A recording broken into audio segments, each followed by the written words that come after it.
디모데전서 강의 40번째 시간입니다. 오늘은 디모데전서 4장 3절부터 5절의 말씀을 가지고 함께 은혜를 나누어 보도록 하겠습니다. 우리는 지난 시간에 바울의 경고의 메시지를 함께 나누었습니다. 교회에 심각한 위기가 닥치는데 그 위기는 믿음에서 떠나 양심에 화인맞은 자들의 활력이 나타나게 될 거라는 것입니다. 이것 때문에 성령께서도 긴장하시고 교회에 위기가 초래될 것을 염려하여 미리 막 역사하는 일들이 생겨나게 될 텐데요. 왜 이것이 위기가 되냐면 양심의 화인을 맞았기 때문에 그 어떤 권면과 그 어떤 간절함과 그 어떤 충고도 듣지 않는다는 것입니다. 무조건 내 말과 내 생각과 나의 의지가 맞다라고 주장하는 겁니다. 믿음에서 떠났기 때문에 그들의 주장은 믿음을 무너뜨리는 주장이고 믿음을 무너뜨리고 교회를 무너뜨리는데 쓰임받기 때문입니다. 그래서 바울은 양심에 화인 맞은 믿음에서 떠난 사람들을 조심할 것을 가르치면서요. 오늘 본문은 그 사람들이 어떻게 교회를 혼란스럽게 만들고 성도들을 미혹시키는가에 관해서 가장 두드러진 특징을 설명하고 있습니다. 디모데전서 4장 3절의 말씀을 보겠습니다. 함께 읽어볼까요? 시작! 혼인을 금하고 어떤 음식물은 먹지 말라고 할 터이나 음식물은 하나님이 지으신 바니 믿는 자들과 진리를 아는 자들이 감사함으로 받을 것이니라. 믿음에서 떠나 양심에 화인 맞은 이 자들이 교회를 혼란케 할 때에 제일 먼저 하는 주장은, 거짓말은 혼인을 금지하는 것입니다. 이들은 왜 결혼을 하지 말 것을 주장할까요? 참 이상하죠? 아니, 결혼이 얼마나 인간 사회에서 생활에서 중요한 일인데 왜 혼인을 금하냐 이 말이에요. 이들이 이렇게 주장하는 이유는 다른 데 있지 않습니다. 그들은요, 거룩한 삶, 성결한 삶을 주장합니다. 그런데 거룩한 삶, 성결한 삶을 사는데 가장 위해를 가하는 것이 육체의 쾌락이라는 거예요. 그들은 육체의 쾌락을 죄로 규정하였습니다. 그래서 금욕적인 삶을 살 것을 이야기하고 그것이 우리들을 거룩하고 교회를 성결하게 만드는데 쓰임받는다라고 말하는 거예요. 혼인을 금한다라는 이들의 주장, 얼마나 말 같지 않은 소리입니까? 왜 그런 줄 아세요? 하나님께서 인간을 창조하시고 주신 사명이 뭡니까? 생육하고 번성하고 땅에 충만한 거예요. 노아가 구원받은 이후에 주신 사명도 동일한 사명이었습니다. 생육하고 번성하고 땅에 충만하려면 어떻게 해야 돼요? 혼인해야 되는 거예요. 하나님의 형상을 닮은 사람들이 이 땅에 충만케 하려면 혼인해서 자식을 낳고 그 자식들을 아름답게 믿음으로 양육시켜야 되는 거예요. 그런데 애시당초 결혼하지 않으면 그런 일이 일어나지 않죠. 이들의 어리석음이 뭐예요? 하나님이 주신 성을 단지 쾌락으로만 해석한 겁니다.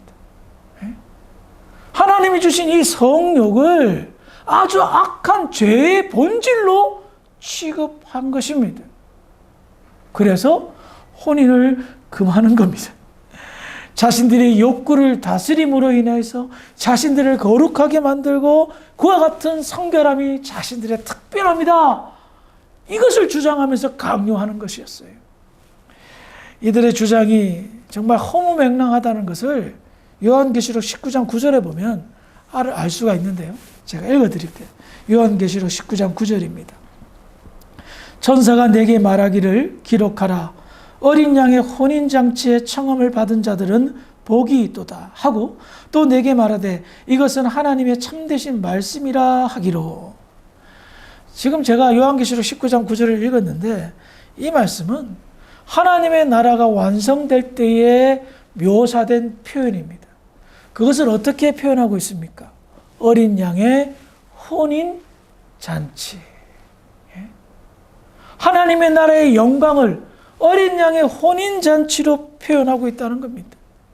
그것은 무엇을 말합니까? 성경은 이 혼인을 신성시 여긴다는 겁니다. 정말 아름다운 예식으로 여기고 있다는 거예요. 그래서 교회에서 결혼식 하면 결혼식이라고 합니까? 아니에요. 한 글자가 더 붙습니다. 결혼 예식. 그냥 잔치가 아니라는 겁니다. 예를 다하여 치르는 잔치라는 거예요. 누구에게? 하나님에게. 그 혼인은 남과 여자의 만남과 결혼은 하나님의 뜻이고 하나님께 가장 큰 영광을 돌리는 아름다운 예식이기 때문에 결혼 예식이라고 표현하는 겁니다. 그런데 이놈의 거짓 교사들이 혼인을 금하는 겁니다. 성은 불결한 것이다. 쾌락은 인간을 타락시키는 것이다. 초대교회의 가장 강력한 이단이 영지주의, 그노시스 사상입니다. 이 영지주의자들이 바로 이런 것을 주장했어요. 육체는 악하고 영은 선하다. 그래서 육체의 모든 행위는 다 악한 거예요. 그래서 예수님이 인간으로 오실 리가 없다. 육체를 입고 어떻게 오느냐? 육체는 악한 것인데 그 출발점이 바로 여기에 있는 것 같습니다. 에베소 교회에 가만히 들어온 이 거짓 교사들, 빌립보 교회에 가만히 들어온 이 거짓 교사들, 혼인을 금함으로 인하여 하나님이 제정하신 이 신령하고 신성한 예식을 타락의 것으로 아주 불쾌한 것으로 만들어버렸던 겁니다. 물론 바울처럼 일부러 결혼을 하지 않은 사람도 있었습니다. 왜냐하면 복음사역에 더 집중하기 위하여 가정을 갖추지 않고 정말 열심히 그 복음을 위하여 헌신한 그런 사람도 있습니다. 혼인을 하지 않았다고 해서 정죄하는 건 아니지만 혼인을 정죄시한다는 것은 너무나도 큰 잘못이라는 겁니다.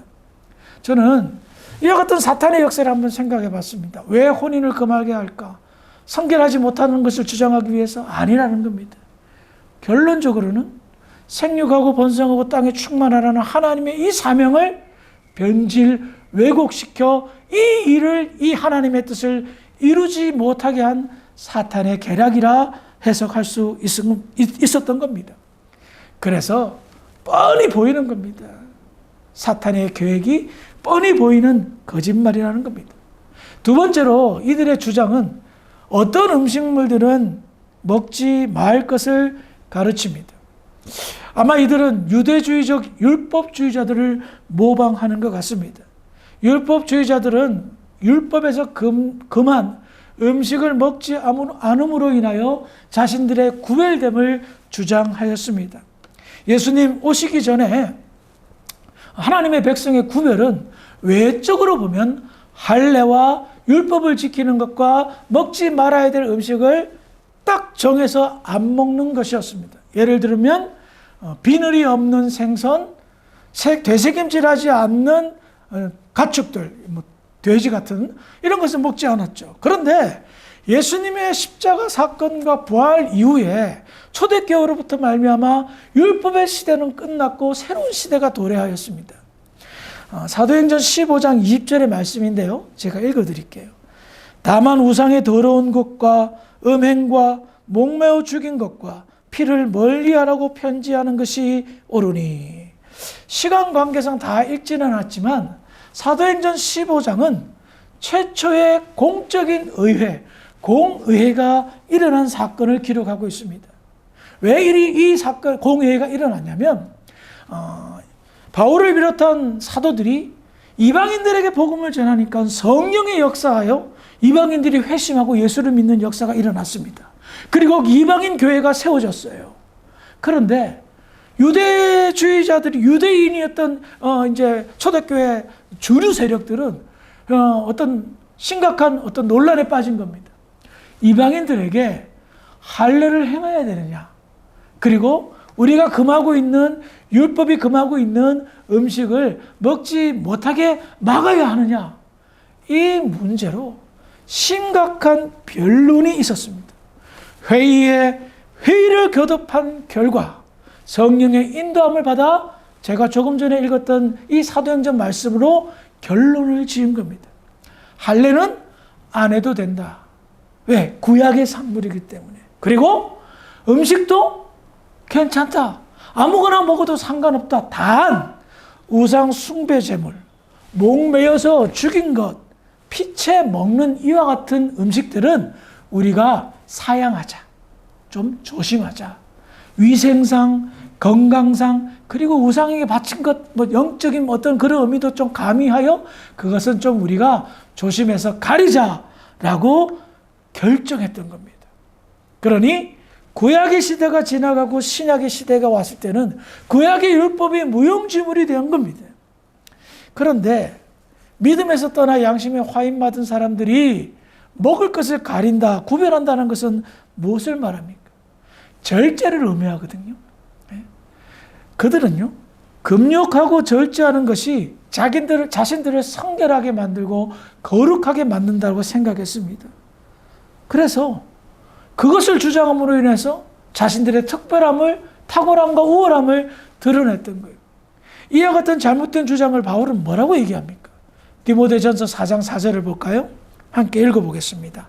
디모데전서 4장 4절 시작.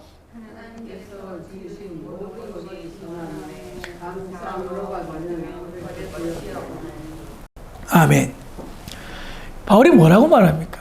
어떤 것은 먹지 말라고 가르치는 그들의 주장이 잘못된 것을 말하면서 하나님이 만드신 이 피조물, 창조물은 어떻다고요? 선한 것이다라는 겁니다. 하나님이 만드신 것은요, 악한 것이 하나도 없습니다. 예? 악한 것이 하나도 없습니다. 인간의 타락 이후에 변질되어 인간도 타락하여 악함을 행하고요. 짐승들도 생육하기 위해서, 본능적으로 목숨을 지키기 위해서 그런 자기들끼리 잡아먹고 싸우고 하는 건 있겠지만 하나님이 원래 만드신 모든 것들은 어떻다? 선한 거라는 거예요. 그런데 너희들이 뭔데 감히 이것은 악하니까 먹지 말라고 구별시켜서 그것으로 인해 자기들이 거룩하다고 성결하다라고 주장하느냐? 말 같지도 않은 소리 하지 말라라는 겁니다. 결국 그들이 절제하고 금욕주의를 강요하는 이유는 뭡니까? 거룩해지기 위함이거든.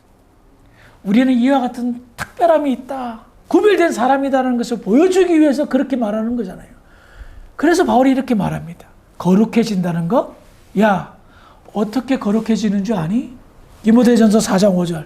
어떻게 거룩해질까요? 읽어봅시다. 시작.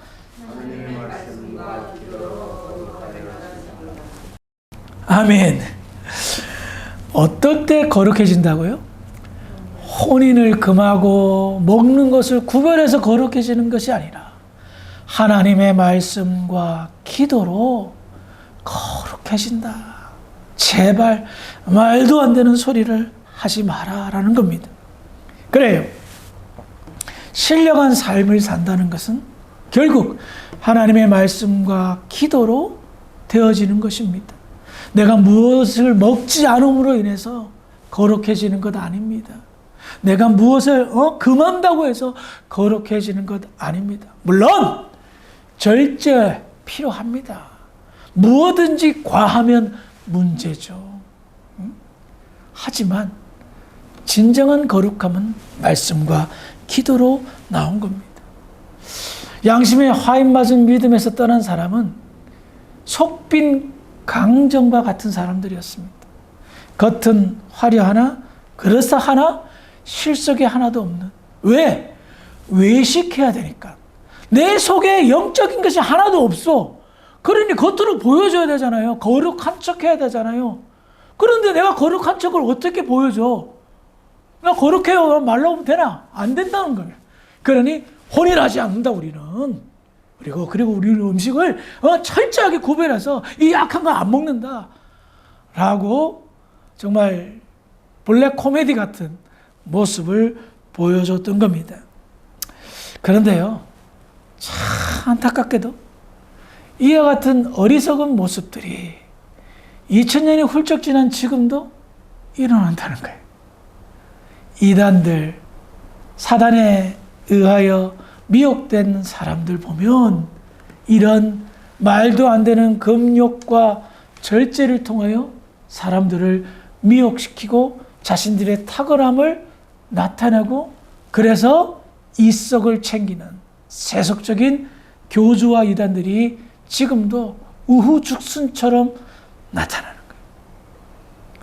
그러려면 이와 같은 정말 안타까운 일들이 우리에게서 멀어지고 우리가 구별하려면 어떻게 해야 될까요? 답은 오늘 본문 안에 있습니다. 말씀과 기도로 거룩해지는 것입니다. 성령의 조명을 따라 말씀을 깨닫고 하나님의 은혜로 말미암아 기도로 교통하며 하나님과 교통하며 그로 인하여 날마다 나의 믿음이 성숙해 되어 그와 같은 거짓말을 분별하고 미혹의 영을 구별할 수 있는 영적인 성숙함과 깊이가 더해진다는 것입니다. 마지막 때일수록 우리의 믿음은 도전받습니다. 아주 아리까리하게, 아주 아리송하게 우리를 미혹시키는 역사가 나타날 것입니다. 그와 같은 때에 깨어 있으시며 하나님의 말씀으로 무장되어지고 성령 충만하여 하나님이 보시기에 더욱더 아름다운 복된 저와 여러분들이 되기를, 우리 주사랑교회 모든 성도들이 되기를 주의 이름으로 축원합니다. 기도하시겠습니다. 하나님 아버지 감사합니다. 오늘 사도 바울의 그 권면과 말씀을 통해서 깨달은 바가 많습니다. 우리를 거룩하게 하는 것, 우리를 특별하게 하는 것, 우리를 구별하게 하는 것은 말씀과 기도로 믿음으로 사는 것입니다. 이와 같은 모습이 우리의 특징이 되게 하시고 우리의 일상생활이 될 수 있도록 축복하여 주시옵소서. 감사하며 예수님의 이름으로 기도합니다. 아멘.